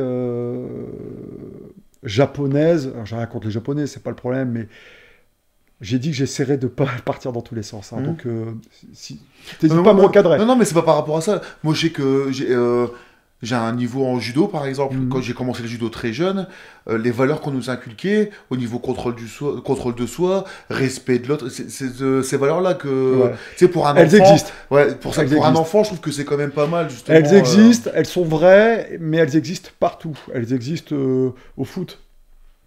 Elles existent au basket. Elles existent, je sais pas moi, dans tous les sports et dans, tu vois, forcément à un moment donné, tu es obligé d'avoir une discipline pour progresser et apprendre quelque chose. Donc elles existent et ces valeurs-là, elles existent à l'école. Elles ne sont pas propres aux arts martiaux. Un avantage, et je t'en parle parce que ça fait plus de 40 ans que je fais du karaté, donc j'ai plus cette discussion de dire ouais c'est génial, machin. Je suis beaucoup plus loin au niveau de la réflexion. Donc ces valeurs-là, elles existent partout, et elles sont plus ou moins bien portées. Tu vas aller dans un club de karaté ou de judo avec un connard qui t'entraîne. Ça change tout, oui. Alors, tu vas regarder... regarde, et je sais pas, tu as dû regarder la série là, Cobra Kai, mais regarde Karate Kid. Je te prends un exemple à la con, mais ça montre bien que d'un côté, tu as le sensei avec toutes les... tout nickel, avec les bonnes valeurs, et le mauvais sensei. Tu vois, soit dit en passant, la première saison de Cobra Kai est assez intéressante. Je sais pas si sympa, bon, voilà. Donc, pour en venir à ça, effectivement, moi je suis entraîneur, donc effectivement, c'est des bonnes valeurs que je mets en avant, forcément. Et à ça, tu rajoutes qu'on a une plus-value qu'on n'a pas au foot, que je te mettais au foot, c'est que t'enseignes avec un kimono et sur un tatami. Donc forcément, un gamin qui arrive, qui a 6 ans, moi, il me voit en kimono, ça pose un cadre, même si c'est un gamin difficile, quand je dis difficile, tu vois, qui est surexcité, qui a du mal à se concentrer, machin, forcément, les premières semaines, pour moi, j'ai aucun problème. À part quelques exceptions près, mais le kimono aidant, le salut aidant, tu fais pas ce que tu veux, quand tu veux, comme tu veux. Effectivement, ça, c'est peut-être des règles qui n'existent pas ailleurs. Mais libre à l'entraîneur de basket de les instaurer, ces règles-là, finalement. Donc voilà. Mais je voulais accentuer sur le fait que, je sais, on en a déjà parlé, sur ces valeurs des arts martiaux. Ok, elles existent, mais je veux pas les ériger en règle absolue parce que, voilà, comme tout, il faut mettre en perspective et... Garde un esprit critique, quoi, sur... Bah ouais, parce que, tu sais, moi, dans le karaté, on parle de karaté moderne, on parle de...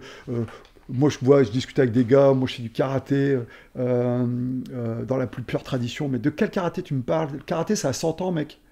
Donc, de quel... tu vois, on me parle de karaté original, mais ça a 100 ans, c'est rien du tout. C'est rien du tout, parce qu'on me dit, ouais, l'origine du karaté... Oui, tu me parles de kung-fu, là, ça va être autre chose. Je suis pas spécialiste en kung-fu, donc je sais pas comment ça se présente, mais... Et même le judo, finalement, c'est pas beaucoup plus vieux que le karaté. Donc quand on me dit, ouais, mais moi, je fais le karaté de l'époque, pas le karaté moderne, mais déjà, quand... par rapport à un spécialiste du karaté, ça le fait pas, mais notre sensei à tous... Funakoshi est parti d'Okinawa pour aller au Japon pour développer le karaté qui commençait seulement. Déjà à cette époque, il fait une évolution pour que ça soit accessible à tous. Ensuite, ça arrive en Europe et en Occident, on fait déjà une évolution. Donc les mecs qui me disent qu'ils font du karaté à l'origine parce qu'il a appris ça dans les années 60, c'est déjà un karaté modifié. Et déjà, tu fais du vrai karaté. Moi, je sais que le karaté qu'on m'a appris et que j'enseigne, on n'a pas de maniement d'armes, on n'a pas de projection, on n'a pas tout ça, alors que ça existe. À la base, c'est quand même un sport, un art martial où tu es censé te défendre. Donc la défense, je te mets un coup de tête, je te jette une pierre, je me défends, finalement. Donc voilà. Bon, je vais m'arrêter là sur le... Mais tu nous as pas donné ton niveau. Ah oui. Et tu disais que tu étais prof. Bah moi je suis prof, donc moi, brevet d'État, moi j'ai commencé à 5 ans et demi, donc ça fait plus... Alors avec des hauts et des bas, donc j'en ai 45, donc tu fais le calcul, ça fait 40 ans que je fais du karaté. Oui, je suis brevet d'État, j'ai un diplôme d'instructeur fédéral, je suis 4e dan. Ouais. Moi je fais pas partie de ceux qui font la course au dan. C'est déjà pas mal. Ouais, c'est déjà pas mal, mais 40 ans de pratique, sachant que, allez, j'ai eu ma ceinture noire à 16-17 ans, tu connais l'ordre, tu vois, tu passes le deuxième dan au bout de 2 ans, minimum, troisième au bout de 3 ans après le deuxième dan, donc finalement, je pourrais déjà être sixième, T'as septième pris dan. ton Tu vois. temps, t'as fait de Ouais, la non, mais musique. parce que ça existe. Je le dis parce que ça existe. On Ouais. parle de karaté, donc j'y vais, Ouais. ça existe.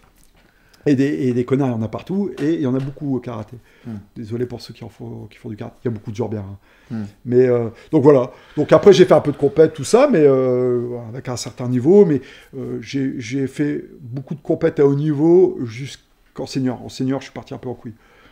J'ai arrêté la compète vraiment en senior, un peu en karaté contact, mais en karaté, ce qu'on appelle traditionnel, que tu vas voir au JO normalement, parce que c'est au JO, c'est un peu ça le karaté que j'ai fait en compétition, ouais, jusqu'à 18-19 ans, et après j'ai T'as vu les nouvelles choses là, qui sont sorties là, le karaté full contact, Ouais.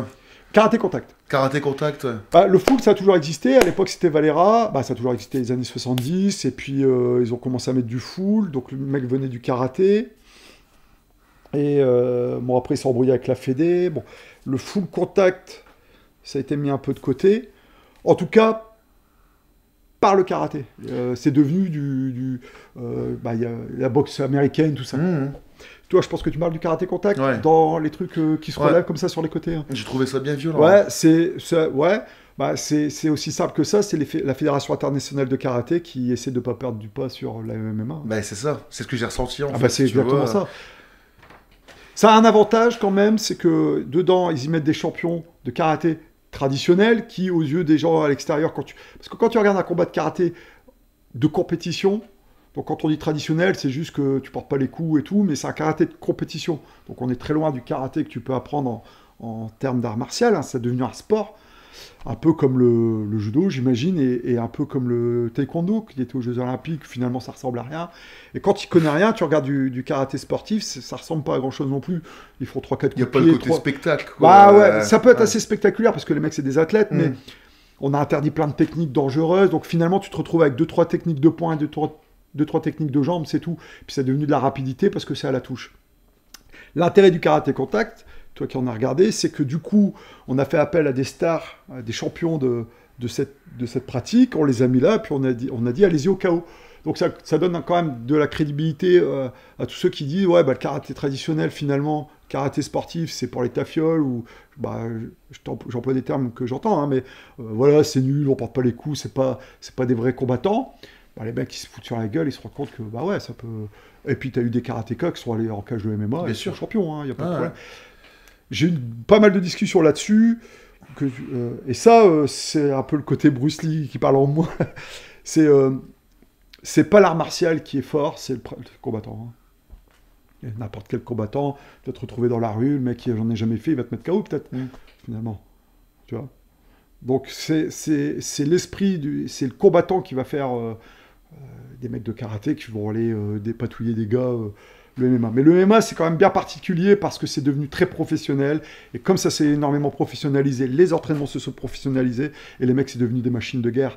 Donc forcément, le mec qui vient du karaté avec son entraînement de karatéka, il va pas faire un pli face aux gars du MMA. Les mecs s'entraînent à faire des rounds de 5 minutes, à se crever la gueule dans une cage. Ouais. Et puis, le plus sur un champ d'action le plus vaste possible, pied, poing, KO, au sol. Ouais. Tu connais mieux que moi, moi je suis une quiche au sol. Et les mecs s'entraînent là-dessus, donc forcément ça s'est professionnalisé. Oui, tu vas prendre une star du MMA. Ouais, tu vas le mettre face au champion du monde de karaté, il va y avoir un déséquilibre.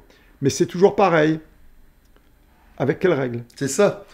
On a vu Parce qu'on parle de règles. McGregor, tu vois. Ouais.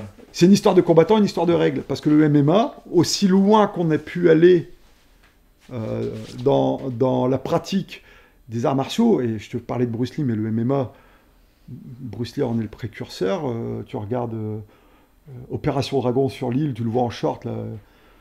N'importe qui mettrait un short comme ça, il se tape la honte. Mais lui, il le fait, et il fait une clé de bras au sol. Tu vois, on est en 1973, une connerie dans le genre. Donc c'est la petite parenthèse, le MMA, effectivement, c'est peut-être le sport de combat à l'heure actuelle qui est le plus proche, si on peut dire ça, de la réalité. Ça n'empêche qu'il y a des règles. Tu peux pas mettre des doigts dans les yeux, tu peux pas... Tu peux pas... les frappes génitales, tout ça. Ouais, génitales, tu peux pas frapper dans le dos. Finalement, ça reste encore des règles. Et tu iras toujours plus loin. Alors, pendant un moment, je regardais, là, pendant le premier confinement, sur YouTube, tu as dû regarder les Russes, les machins, t'en as partout en... ça doit être les Roland Fight Club où les mecs se foutent sur la gueule. Ah, plusieurs, là non, bah, en face à face, mais ils y vont. Ah, ok, ouais. Comme ça, et vas-y, le mec qui tombe, quoi. Ouais. Voilà, là oui. Là oui. Et encore, j'ai remarqué, sur certaines chaînes, j'ai pas les noms, mais au bout d'un moment, tu fais rencontrer des gens, il y a une forme qui s'installe de combat, tu vois. Parce que le cadre fait qu'à un moment donné, bah, si tu as un champ, je le voyais, les mecs qui combattaient sur un terrain de sport en France. Il y avait même des mineurs, c'était un peu limite. Bon, soit. Bon, tu avais des grosses quiches. Mais tu avais des gars qui arrivaient, qui commençaient à être un peu... Tu sentais que les mecs avaient de l'entraînement. Alors, ils faisaient ça sur un terrain de foot, aux abords des sièges de... Tu sais, pour les... Des gradins. Ouais, des gradins, on va dire. Bah, qu'est-ce qui se passait? T'as pas de cordes, t'as pas de sortie. Des chutes. Non, mais qu'est-ce qui se passait? C'est que le combat, ils faisaient ça. Ils se baladaient. Ben forcément, tu t'adaptes à ton lieu, tu t'adaptes à ton adversaire. Tout ça pour dire qu'un combat, même si tu n'as pas de règles, au bout d'un moment, tu as une forme qui s'installe et des règles implicites au combat, surtout si tu les amènes au fur et à mesure, elles sont implicites, elles s'amènent. Donc, et quand on me parle de, ouais, mais dans la rue, tu parles de quoi? D'un mec qui ne va pas te prévenir qu'il te fout un coup de poing? Parce que quand bien même tu te foutrais sur la gueule face à une caméra sur YouTube, le gars, il est en face. C'était quand même cool, un minimum. Tu fais un salut avant de commencer. On est prêt. Dans la rue, ça se passe pas comme ça. Donc, pour moi, tu n'arriveras jamais... peut-être tu auras des réactions, peut-être que... Voilà, mais finalement, tu n'arriveras jamais à une situation qui pourrait être réelle. Ouais, c'est ça, ouais. Tu vois? Voilà. Et, merci. Est-ce que... Du coup, en quoi, toi, le karaté, du coup, en particulier, t'as influencé en tant que personne? Moi, il y a une période de ma vie où c'était un peu compliqué. L'école, c'était pas fait pour moi. Tu vois, si je reprends un peu le lycée, tu vois, moi, j'ai pas passé le bac, par exemple. Je suis allé jusqu'en terminale, littéraire. J'ai pas passé le bac. Par la suite, j'ai refait des études. Bon, voilà, et j'ai fait des équivalences bac, mais notamment pour passer mes diplômes de sport. Mais j'ai pas passé le bac. Et c'était une époque assez compliquée. Et j'ai pas sombré. Bon, on fumait pas mal, on picolait pas mal, je faisais de la musique. Mais il y a une chose qui m'a gardé les pieds sur terre, le karaté et la compétition. Quand bien même, voilà, à 17 ans, tu peux fumer tant que tu veux et picoler tant que tu veux. Ça va pas trop te gêner pour faire un combat, finalement, parce que, voilà. Mais je continue à aller courir, je continue à m'entraîner. Et rien que pour ça, ça m'a donné un cadre que si je ne l'avais pas, je serais parti en couille. Alors, en tout cas, je ne sais pas comment, on ne peut pas dire, mais j'en suis sûr et certain, ce cadre-là, voilà, il a été plus que bénéfique. Donc, c'est-à-dire, encore maintenant, tu as une routine d'entraînement, en fait? Toujours. Et tu sais nous la détailler un petit peu? Là, actuellement, j'axe beaucoup sur la course à pied. J'ai jamais été ça a été mon gros problème en tant que compétiteur, et j'ai jamais eu un foncier énorme, mais j'ai toujours couru. C'est assez paradoxal parce que voilà, ça a toujours, je savais que ça faisait partie, puis voilà, ça faisait partie de ma culture, j'ai toujours couru.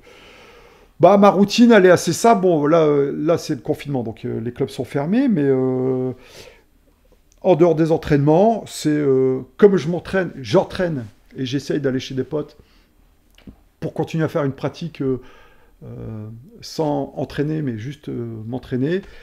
En dehors des entraînements, j'essaye autant que possible d'aller courir et de faire du renforcement musculaire. Voilà. Okay. Après, ma routine de pratiquant d'arts martiaux, je la fais pas beaucoup seul. Je suis pas. C'est comme la musique, finalement. Et pour ça que le parallèle existe vraiment. Moi, le karaté, j'ai besoin de le pratiquer avec les gens. Même si c'est pour faire du kata, finalement, j'ai besoin de le partager. C'est vraiment un partage que j'ai envie de faire.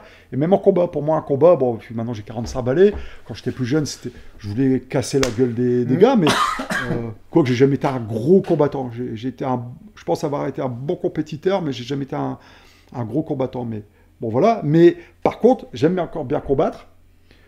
Et puis avec des gars, et puis se faire plaisir, à se tapoter un peu, à se faire piquer un peu les jambes et les joues, quoi, tu vois. Mais Ça fait toujours du bien. ça fait toujours du bien. Mais m'entraîner seul, Ouais, donner des coups de pied chez moi, je le fais pas beaucoup. J'ai jamais fait beaucoup d'ailleurs. ça roule. Écoute, on arrive tout doucement vers la fin de notre interview. Et y aurait-il un sujet en particulier que tu aurais voulu aborder? Bah non, je pense qu'on a bien parlé, on a fait le tour. Merci à vous, merci à toi. C'est un plaisir. Ouais, c'était bien Peut-être, plaisant. peut-être pour finir, tu pourrais nous conseiller 3 albums qui t'ont influencé? Qui m'ont influencé. Bon, j'en ai parlé un peu tout à l'heure hein, sur les albums qui m'ont un peu marqué, vraiment qui ont fait la bascule pas dans la musique extrême, mais dans le grind. Donc je vais pas revenir là-dessus. Non, bah, ce qui pourrait être sympa là, en ce moment, j'ai redécouvert, j'en parlais tout à l'heure, j'ai redécouvert The Kill, groupe australien, il me semble, qui surblast à mort. J'écoute ça pas mal. Là, l'album, c'est le dernier qui date de 2015, donc voilà. Je les ai jamais vus. Je sais qu'ils ont joué à l'Obscene, ils ont tourné en Europe, mais peut-être j'ai une connerie sur l'Australie, mais il me semble. À vérifier.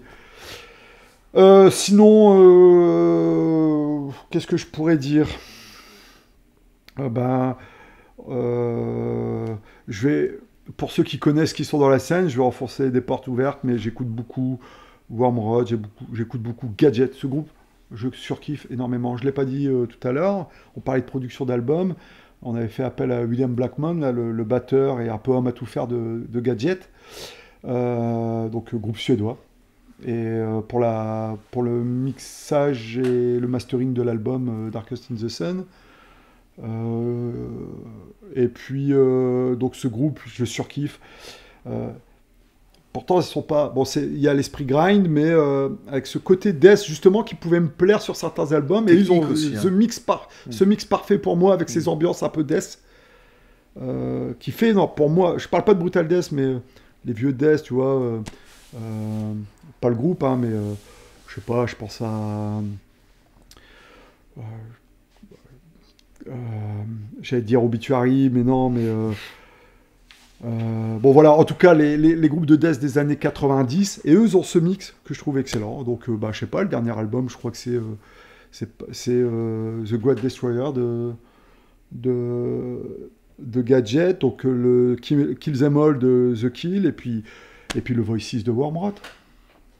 Voilà. Ça roule, bah écoute, merci à toi. Merci d'être venu. J'ai longue vie à Colloquium. Ouais. On mettra tous les liens en description, Dunsu, etc. Et puis je fais un coucou à tout le monde, hein, aux gars Dunsu, aux gars de Trépan, parce qu'on a parlé d'eux. À Nathalie, ma femme, à ma fille Althea, et puis un gros bisou à tout le monde. Et à Goumo. Ça roule. Merci à toi Manu, à bientôt. À bientôt, ciao. Salut.